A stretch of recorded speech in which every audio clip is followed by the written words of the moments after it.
آپ کیسے دیکھتے ہیں اس ساری سچویشن کو جو اب ہم دیکھ رہے ہیں کہ اقوام متحدہ کے سلامتی کونسل میں جو حالیہ اجلاس میں نائب وزیر اعظم اسحاق ڈار صاحب نے گفتگو کی ہے، پھر اس کے بعد ٹرمپ کی جو ملاقات ہم دیکھ رہے ہیں کہ سارے جو ہے وہ مسلم ممالک کے سربراہان سے ہوئی ہے، وزیر اعظم شہباز شریف اور اسحاق ڈار صاحب کی بھی ایک ریئر ملاقات جو کہ نظر نہیں آتی اس طرح سے ہو گئی ہے، اور بڑی اچھی ڈیولپمنٹ ہمیں اس ساری صورتحال میں نظر آ رہی ہے. آپ اس سارے سیناریو کو کیسے دیکھتے ہیں سر؟ بلدين شقيقين دائما جی سر. جی یہ بڑی ظاہر ہے کہ یہ بڑی ہیکٹک ڈپلومیسی ہے اس وقت یو این جی اے میں، اور یہ یونائٹڈ نیشن جب جنرل اسمبلی کا سیشن ہوتا ہے تو اس میں ہمیشہ جب بھی پاکستان جاتا ہے تو اس میں دو قسم کی ڈپلومیسی ہوتی ہے نا. ایک تو وہ جہاں پہ پاکستان کی جو ایک جو تقریر ہوتی ہے جو سارے سربراہان مملکت اور سربراہان حکومت کرتے ہیں وہاں پہ، جس میں اپنی اپنی پوزیشن وہ فورن پالیسی پہ ملک جو ہیں وہ واضح کرتے ہیں، اور اس میں جو اس وقت اہم ترین ایشوز ہوتے ہیں دنیا میں اس کے حوالے سے اس کے تناظر سے اپنا موقف پیش کرتے ہیں. تو پاکستان بھی ہمیشہ ایسا کرتا ہے. اس بار بھی اس میں جو اہم ترین چیزیں ہیں وہ ظاہر ہے کشمیر کو ریٹریٹ کیا جاتا ہے، جو ہمارا جموں کشمیر ڈسپیوٹ پہ موقف ہے، پوزیشن ہے. اسی طرح کاؤنٹر ٹیررزم کے حوالے سے، اور پھر ابھی جو یہ بہت اہم ترین ایشوز ہیں دنیا میں اس وقت، جس طرح غزہ کا مسئلہ ہے، وہاں پہ جو ہو رہا ہے، فلسطین کی جو ریاست کے قیام کا جو معاملہ ہے اس وقت، جس میں آپ دیکھیں کتنے زیادہ ملکوں نے ابھی بھی جو ہے اس کو تسلیم کیا ہے اصولی طور پہ، جس میں مغرب کے بہت اہم ترین ممالک شامل ہیں. تو اس پہ بھی پھر دوسری طرف جو ہے بائیلیٹرل میٹنگز ہوتی ہیں آن دا سائڈ لائنز، تو وہ بھی بہت اہم ہوتی ہیں. اس بار تو پریزیڈنٹ ٹرمپ سے بھی ظاہر ہے جو میٹنگ ہوئی ہے مسلمان ملکوں کے سربراہان کی، وہ بھی ظاہر ہے اس میں غزہ کے حوالے سے باقی جو اہم ترین ایشوز اس وقت جو ہیں دنیا کو درپیش ہیں ان کے حوالے سے بات ہوئی ہے. تو ظاہر ہے کہ یہ جو ہے، اور پھر یونائٹڈ نیشن سیکورٹی کاؤنسل کی اگر بات کریں تو پاکستان وہاں کا اس وقت غیر مستقل اس وقت وہاں پہ جو ہے ممبر بھی ہے 2 سال کی ٹرم کے لیے. تو سلامتی کونسل میں تو صرف 15 ملک ہوتے ہیں، 5 تو وہ ہیں جو مستقل اس کے ممبرز ہیں جو P5 ہیں، اور باقی جو 10 ہیں وہ الیکٹڈ ہوتے ہیں 2 سال کے لیے، جس میں اس وقت پاکستان بھی ہے. تو وہاں پہ پاکستان صرف نہیں بلکہ پوری مسلم دنیا کا اس وقت جو ایک قسم کا وہ مقدمہ بھی پیش کرتا ہے یہ سارے جو اہم ترین ایشوز ہیں اس کے حوالے سے. تو بالکل یہ جو ہے ایک بڑا انتہائی اہم ترین فورم ہے دنیا کا، اور وہاں پہ اس وقت جو بہت ہی زیادہ جو سب سے متنازع ایشوز ہیں اور سب سے اہم ایشوز ہیں اس پہ بات ہو رہی ہے. تو اس حوالے سے پاکستان جو ہے بیکاز وہ ایک اہم ملک ہے دنیا کا، پانچواں بڑا ملک ہے آبادی کے لحاظ سے، پھر اپنے خطے میں بھی پاکستان کی ایک بہت نمایاں حیثیت ہے، پھر مسلمان دنیا میں بہت ہی نمایاں حیثیت ہے، پھر ایک نیوکلیر پاور بھی ہے. تو ان سارے حوالوں سے پاکستان کا جو ایک وہاں پہ ایک پروفائل ہے اور ایک کردار ہے، اور وہ پروفائل تو خصوصاً یہ جو ابھی جو لاسٹ انڈیا کے ساتھ جو ملٹری کانفلکٹ ہوا ہے اس کے بعد وہ جو پاکستان کا ڈپلومیٹک پروفائل ہے، پاکستان کا جو علاقائی اور جو ایک گلوبل پروفائل ہے وہ پہلے سے بہت بڑھ بھی گیا ہے. تو اس لیے اس کے حوالے سے بھی پاکستان کا جو وہاں پہ رول ہے، پاکستان کی جو وہاں پہ سرگرمی ہے وہ زیادہ اہم ہو گئی ہے. رائٹ. اچھا سر، ہم یہ بھی دیکھ رہے ہیں کہ بہت کوئکلی ہم دیکھتے ہیں کہ اب جو فلسطین کو یورپی ممالک تسلیم کر رہے ہیں، ایک لسٹ ہے جس میں ہم نے دیکھا کہ برطانیہ کے ساتھ ساتھ کینیڈا ہو گیا، آسٹریلیا ہو گیا، فرانس ہو گیا. فرانس کے حوالے سے خاص طور پہ ہم نے دیکھا ہے کہ وہاں سے کتنی زیادہ جو ہے وہ مسلمانوں کے خلاف چیزیں آتی رہی ہیں. لیکن اب فلسطین کے حوالے سے ہم دیکھ رہے ہیں کہ بہت تیزی سے جو ڈیولپمنٹس ہو رہی ہیں تسلیم کرنے کی، ریاست ماننے کی، اور جس کے اوپر اسرائیل کا پھر ایک اسٹیٹمنٹ ہم پچھلے دنوں دیکھتے ہیں کہ آیا ہے کہ وہ بڑے آگ بگولا ہوا ہے اس معاملے پہ بھی. کیا یہ ہم دیکھ رہے ہیں دیر سے جاگیں، ٹھیک ہے جاگے تو صحیح ہیں لیکن دیر آئے وہ کہتے ہیں نا درست آئے، تو یہ یا عالمی مفادات ہیں کچھ جس کے تناظر میں یہ سب ہو رہا ہے، کیسے دیکھتے ہیں اس کو؟ دیکھیں جو پوری دنیا ہے، جو ورلڈ اوپینین ہے، وہ ظاہر ہے جو وہاں پہ کارنیج ہو رہا ہے، جو وہاں پہ ظلم اسرائیل ڈھا رہا ہے غزہ میں اس وقت، وہاں پہ جو سچویشن ہے ایک بالکل جینوسائڈ لائک سچویشن ہے، تو پوری دنیا اس کی آواز جو ہے اس وقت اس میں بلند ہو رہی ہے.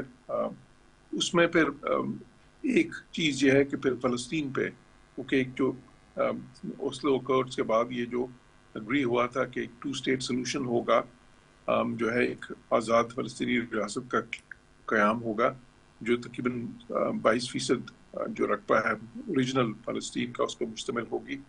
حالانکہ دیکھیں کہ اب فلسطینوں نے اس پہ بھی مان لیا تھا کہ صرف 22% جو اصل تھا 1947 میں مثال کے طور پہ، لیکن اسرائیل تو اب اس کے لیے بھی تیار نہیں. تو یہ دیکھتے ہوئے اسرائیل کا رویہ اور جو اسرائیل کا ظلم و ستم، تو دنیا اس پہ اپنی پوزیشن واضح کرنے کے لیے ایک ایک کر کے جو اہم ترین ملک ہیں دنیا کے، وہ فلسطین ریاست کو اسرائیل کی مرضی کے خلاف، ان کی منشا کے خلاف وہ تسلیم کرتے جا رہے ہیں پرنسپل. تو 160 سے زیادہ ملک اس وقت جو ہے 3/4 جو ملک ہیں جو ممبرس ہیں یونائٹڈ نیشنز کے، وہ اس کو تسلیم کر چکے ہیں. اس سے اسرائیل کے اوپر پریشر میں بہت زیادہ اضافہ تو ہوتا ہے، امریکہ کے اوپر بھی بہت زیادہ جو ہے نا پریشر اس پہ آتا ہے. اسی لیے تو آپ نے دیکھا کہ ٹرمپ نے اپنی تقریر میں اس کی مخالفت کی ہے اس وقت، کیونکہ امریکہ تو ابھی بھی اسرائیل کے ساتھ کھڑا ہے. تو اور اسرائیل بھی ظاہر ہے کہ وہ جو ہے وہ تو یہ کہہ رہے ہیں کہ یہ تو ان کو تسلیم کرنا جو ایسے ہی ہے جس طرح کہ آپ جو حماس نے ان کے بقول جو دہشت گردی کی ہے اس کی حمایت کریں. لیکن واقعہ یہ ہے کہ اس وقت دنیا جو ہے وہ بہت سے ملک دنیا کے وہ اس وقت جو حق کی آواز ہے اس میں اپنی آواز ملا رہے ہیں. حق کی آواز پہ اپنی آواز ملا رہے ہیں. جنرل سمرے سالک صاحب آپ کی طرف ہوں گے. جنرل صاحب آف کورس کوئی نہیں چاہتا کہ جو ہے وہ تیسری ورلڈ وار کی طرف دنیا کو دھکیلا جائے. جو اسرائیل اس وقت کر رہا ہے دہشت گردی، جو اس وقت وہ کر رہا ہے باربرزم، وہ ہم سب کے سامنے ہے.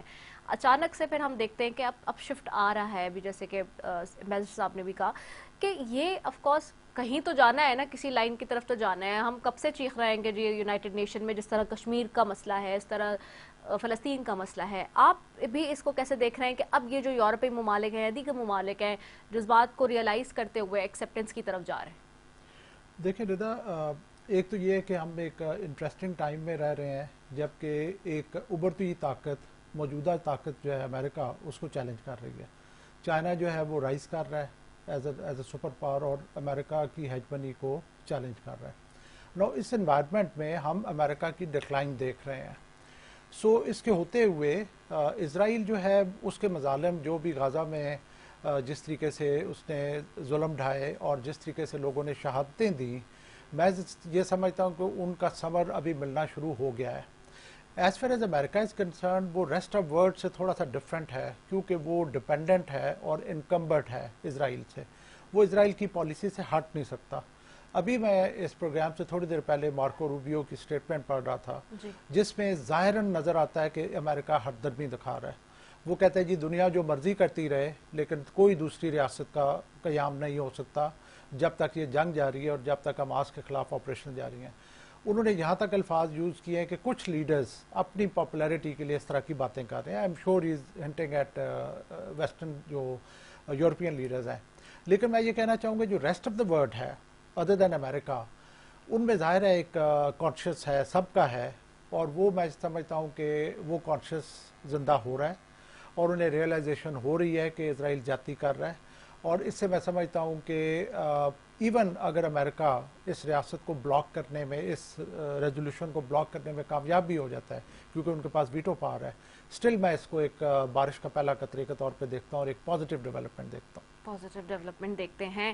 Coming back to you ambassador صاحب، اب امریکی صدر کے کردار کی پہ بات کر لیتے ہیں نا، کیونکہ آف کورس ہم نے دیکھا ہے کہ جو ان کے وہ بار بار خود کو کہتے ہیں کہ جی مجھے نوبیل انعام ملنا چاہیے، میں نے 2 جنگیں رکوانے کی کوشش کی ہیں.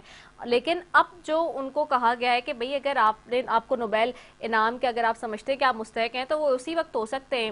اور یہ فرانسیسی صدر کہہ رہے ہیں اور کوئی نہیں کہہ رہا کہ بھئی اگر آپ اسرائیل اور فلسطین کے درمیان جو ہے وہ جاری تنازع کو ختم کریں اور اس کے کسی پیس ٹاکس کی طرف جائیں. تو یہ جو امریکی صدر صاحب کا کردار ہے اس کو آپ کیسے دیکھتے ہیں؟ ثالث کا ہے, پارٹنر کا ہے, امن کے لیے کیا واقعی وہ کوشش کر رہے ہیں یا صرف کریڈٹ لینا چاہتے ہیں, یا پھر جو نوبیل انعام کے لیے وہ جو بار بار اپنے لیے بات کرتے ہیں وہ ڈیزرو کرتے ہیں؟ دیکھیں, پریزیڈنٹ ٹرمپ کی بہت شدید خواہش ہے کہ ان کو نوبیل پیس پرائز ملے, تو اس کے لیے وہ پھر بار بار جو ہے ذکر کرتے ہیں ان ساری کوششوں کا جو انہوں نے مختلف جنگیں رکوانے کے لیے کی.